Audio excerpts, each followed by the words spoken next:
Assalomu alaykum, go'zal qirolichalar jamoasi. Yaxshimisiz? Kayfiyatlaringiz zo'rmi, a'lomi?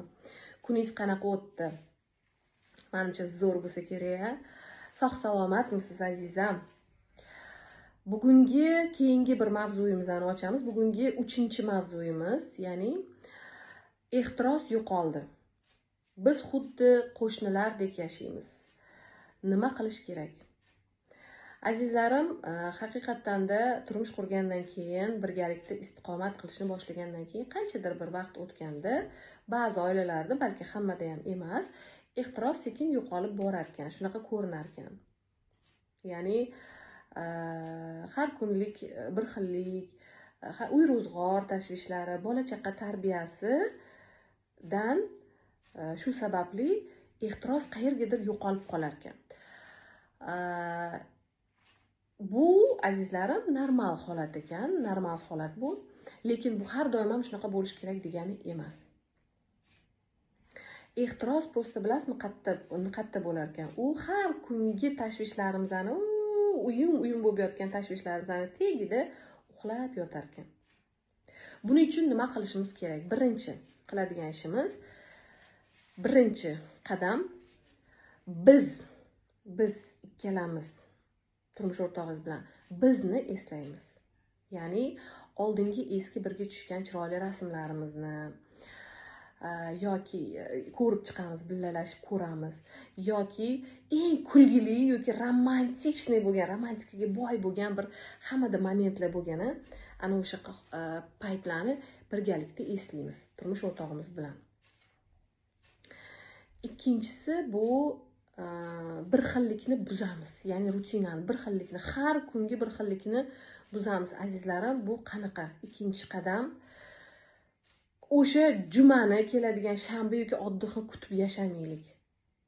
To'satdan shartda ish tutamiz, ya'ni turmush o'rtog'imiz bir ish qilayotganida yoki bir kino ko'rib o'tirgandami borib, prosta sheyidan, ya'ni bo'ynidan o'pib qo'yamiz, yoki haftani o'rtasida xuddi spontanno bu ham to'satdan oldin uchrashuvga taklif qilgandek qahva ichishga, kofe ichishga, kafega borishni taklif qilamiz.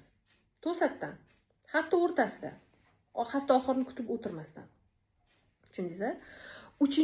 Qiladigan 3-qadamimiz bu teginish. Ya'ni teginish qanaqa? Jinsiy aloqaga boshlanadigan emas, jinsiy aloqa ma'nosida emas, prosta mehr bilan teginish. Deylik, ko'p bir-birimizni teginishimiz kerak. Qanday qilib? Deylik, qanaqadir bir ish qilayotganda yoki farqi yo'q, beldan silab o'tib ketishimizmi yoki qo'ldan ko'p ushashimizmi, ko'p bir-birimizni teginishimiz kerak. Ya'ni u boshqacha ma'noda emas, mehr bilan teginishimiz. Tushundingizmi?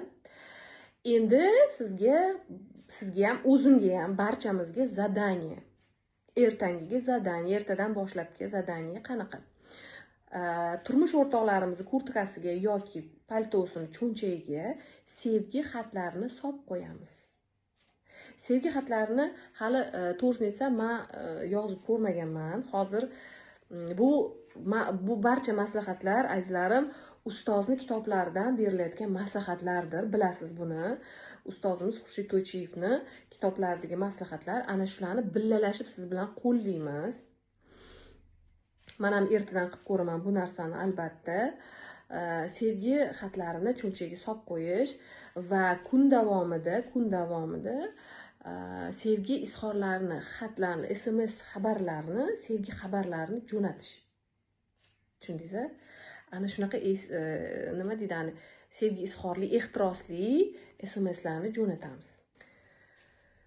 Azizlarim, ehtiros bu strast, ya'ni ehtiros bu faqatgina to'shakdagi bo'ladigan ehtiros emas. Ehtiros bu aslida bu o'yin, bu bir qiziqish, bu har xillik, to'satdan nimadir bo'lib qolishi, hayratlanish, ajablanish, bu o'yin sifat narsa, ya'ni qiziq bo'lishi. Bu, ya'ni biz bilan birga yashashiga yashash davomida qiziqarli bo'lishi, bu ham ehtiros. Bu ehtiros aslida. Bu faqatgina o'sha oq-voqla emas. Nima qilamiz, qirolichalarim? Eslaymiz. Bir paytlar shu turmush o'rtog'imizga mubtalo bo'lib, tomimiz ketadigan darajada sevgan paytimizni eslab, o'sha qizga qaytamiz. Va turmush o'rtoqlarimizni reaksiyasini kuzatamiz. Qani, nima bo'lar ekan? Tushundingiz-a? 3 ta zadaniya. Birinchisi, sevgi izhor, muhabbat xatlarini, sevgi xatlarini kurtka yoki palto cho'nchagiga solib qo'yamiz ertagayoq. Keyingisi, bu kun davomida ehtirosli SMS xabarlarni yuboramiz. Va uchinchisi, o'sha paytdagi siz aynan sevgan, siz va sizni sevgan qizga aylanamiz. Bizni, ya'ni. Kuzatamiz. Kelishdik? Bugungi mavzuyimiz ehtiros haqida edi. Ana endi, azizlarim, agar sizda qandaydir bir savollar bo'lsa, turmush bo'yicha yoki turmushga chiqayotgan qizlar bo'lsa oramizda, yoki ikkilanayotgan, qandaydir bir sovuqlik kirib qolgan, xuddi mana bugungi mavzuga o'xshab qo'shnidek bo'lib qolgan ayollarimiz, menda ham shunaqa holat bo'lgan.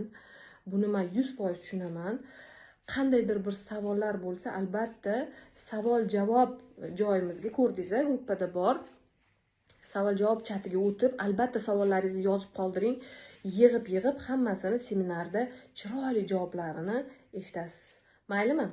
Bugunchalik shu, azizlarim. Sog' bo'ling, salomat bo'ling. Ustozni kitoblaridan olingan maslahatlarning 3-qismi, 3-maslahat bugun o'z yakunini topdi. Tunis osuda o'tsin. Xayrli kech barchaga. Kayfiyatni baland qiling. Siz qirolichasiz. Esingizdan chiqarmang. Siz Allohning yagona erkatoyidirsiz. Siz va biz barchamiz.